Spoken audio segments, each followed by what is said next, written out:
बिस्मिल्लाहिर्रहमानिर्रहीम। अस्सलामु अलैकुम। दिस इज मियां आबिद अली। बात करेंगे जानदारों में सेलुलर ऑर्गेनाइजेशन क्या होती है। सेलुलर ऑर्गेनाइजेशन जानदारों का जिस्म बनाने के लिए सेल कितनी तरह से किन तरीकों से तरतीब पाते हैं। सबसे पहले हमारे पास है unicellular organisation, then colonial organisation और देन मल्टी सेलुलर ऑर्गेनाइजेशन।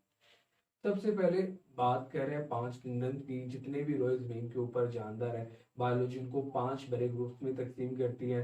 सबसे पहला ग्रुप है वो प्रोकैरियोट्स का है, इसको किंगडम मुनीरा भी कहते हैं। दूसरा प्रोटिस्टिस का है, तीसरा फंजाई का है, चौथे पौधे और पांचवा जानवरों का ग्रुप है। तो पांच ग्रुप्स के अंदर जानदारों को तकसीम किया गया। कहता है जो पहला ग्रुप है प्रोकैरियोट्स का, ये प्रोकैरियोटिक सेल का बना हुआ है और बाकी जो चार ग्रुप्स के अंदर जानदार है वो सब के सब यूकैरियोटिक सेल के बने हुए हैं। बुनियादी तौर पे सेल दो तरह का होता है, एक होता है प्रोकैरियोटिक और दूसरा होता है यूकैरियोटिक।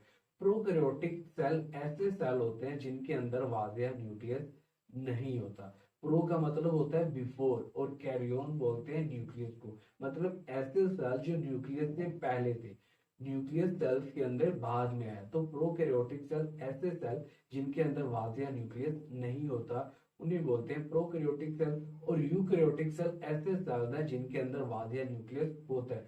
तो पहला जो ग्रुप है प्रोकैरियोट्स का, किंगडम मुनीरा का, वो प्रोकैरियोटिक सेल का बना हुआ है और बाकी जो चार ग्रुप्स में जानदार रखे गए हैं वो सारे के सारे यूकैरियोटिक सेल के बने हुए होते हैं। तो कहता है जानदारों का जिस्म बनाने के लिए सेल तीन तरह से तरतीब पाते हैं, यूनिसेलुलर, कॉलोनियल और मल्टी सेलुलर। कहते हैं यूनिसेलुलर जानदारों में एक ही सेल जानदार की जिंदगी बनाता है। जिंदगी के तमाम अफाद और सरगर्मियां एक ही सेल सर अंजाम देता है। इनमें अमेबा, पैरामीशियम और यूग्लिना ये ऐसे जानदार हैं जो एक सेल पर मुश्तमिल है।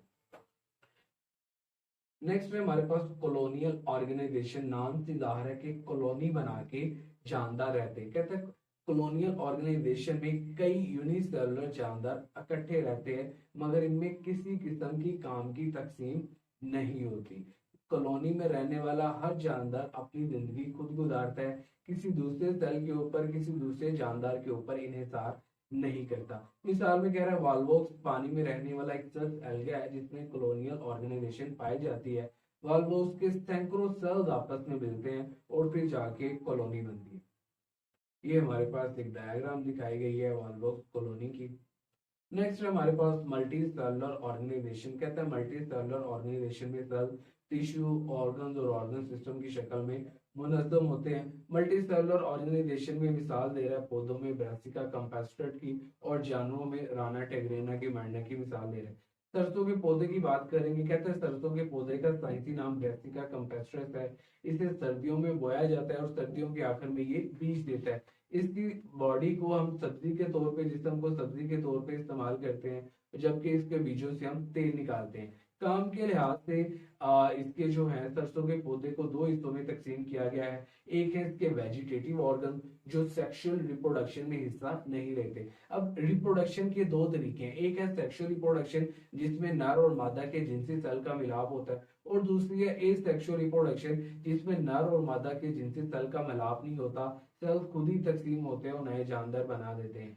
तो पौधे के जो वेजिटेटिव ऑर्गन है, जड़ है, तना है, पत्ता है और शाखें हैं, ये सेक्सुअल रिप्रोडक्शन में हिस्सा नहीं लेते, इनको बोलते हैं वेजिटेटिव ऑर्गन। और फूल जो पौधे का रिप्रोडक्टिव ऑर्गन है क्योंकि ये सेक्सुअल रिप्रोडक्शन में हिस्सा लेते हैं। फूल के अंदर एक नर हिस्सा होता है, एक मादा हिस्सा होता है जो अपने अपने गैमेट्स बनाते हैं और फिर गैमेट्स का मिलाप होता है।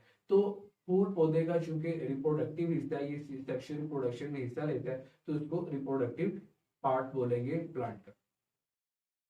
नेक्स्ट है हमारे पास मेंढक। कहते हैं मेंढक का साइंसी नाम राना टेग्रेना है। इसमें मल्टी सेलुलर ऑर्गेनाइजेशन पाई जाती है।